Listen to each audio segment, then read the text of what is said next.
So for this very special occasions, I would like to express my sincere respect to all distinguished national and international honored guests, adjudicators, ladies and gentlemen. Before the commencement of sharing and elucidating about my topic, I would honorably like to inform all of you, ladies and gentlemen, that you are not here solely to listen to another speech or for pleasure.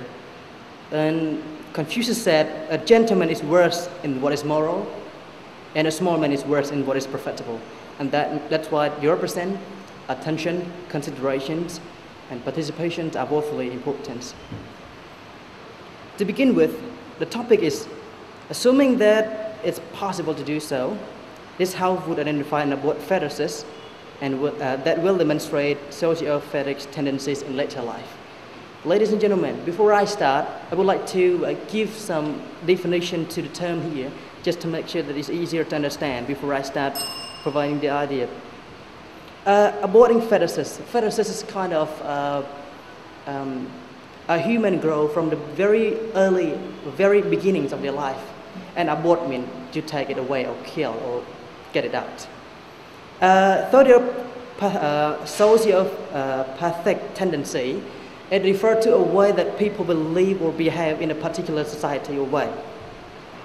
Starting over this, assuming that if it is possible, ladies and gentlemen, so it would be great, and it's because of, now I would like to divide into two sides, which is one pros and one con. Let's start with the pros, something good. Actually, it is a topic that I find it painful to talk about, like aborting something we can't think of. One, we should maintain the right to live. As a human, ladies and gentlemen, we have the right to live, and even though we are just at the beginning of our life, at the early stage of life. And in some family, they have struggled emotionally, financially, and spiritually to have a baby. But if we allow to abort the fetuses, that would be a very painful thing to think about. And another one, if we do this, do we care about the motherhood, especially their health? What would happen after the abortions, probably? Imagine a situation if people are educated and they understand the process well, that would be fine, that we have a good hospital and medical care or services. But imagine what if they, imagine developing country like Cambodia. Most of the people living in the countryside, they are kind of uneducated.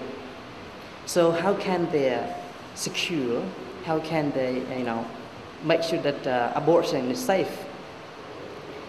And another thing, some families, they wish to have a baby. So abortion is not really applicable in these situations. So looking back at the other side, which is the con side. Imagine that the baby was born with the unwanted or undecided. The parent don't want to have the baby, for example. So what would happen then? So, and that means abortion would be the best idea. And another one, harming of the mother's life, for example. Now, our medical services is good enough to protect people from abortions and the dangers of abortions. And also one idea that I would like all ladies and gentlemen to take into consideration is, what if, for example, the echo process and recognize that the baby is disabled, for example, no hand or no leg or something like that. So if we still keep the babies to born, who will be responsible to look after him or her to the rest of his or her life? That's why once and again, this is very painful topic to talk about. And last but not least, I have some suggestions to parents and for the abortions, and that is prevention is the best medicine. So to avoid unwanted child or unplanned pregnancy, we should protect. So protected sex would be the best idea. like I have already mentioned, like the pros and the cons of abortions, ladies and gentlemen. So I would like to stress that prevention is the best medicine. Thank you so much. Thank you. And now let's go for our judges to ask questions.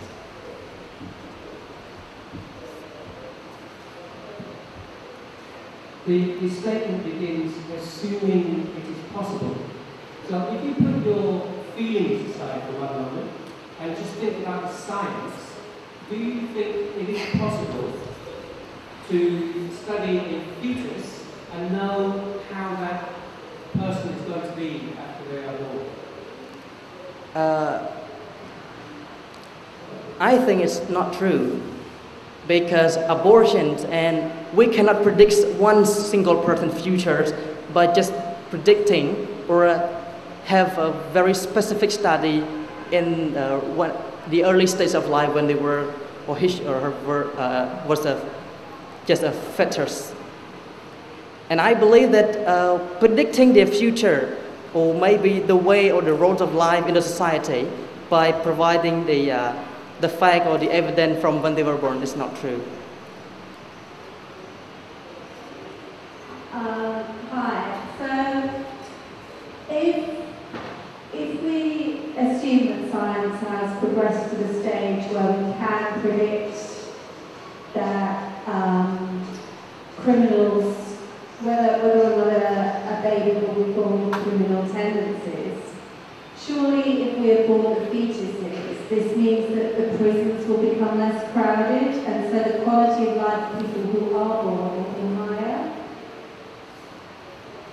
Thank you so much for this comprehensive questions. So the way we judge people and the way they grow, especially the cognitive development, for example, is totally based on two things. One factor is about the gene, where they are from, their parents, and another is the environment, the way they interact with other people in the society. And I believe that even though the science prediction is sometimes true, but I don't think that we can really predict 100% correct for people's life and their role in the future of society. It depends on education, depends on the environment they are living in, and it depends totally on how he or she is educated by a particular society.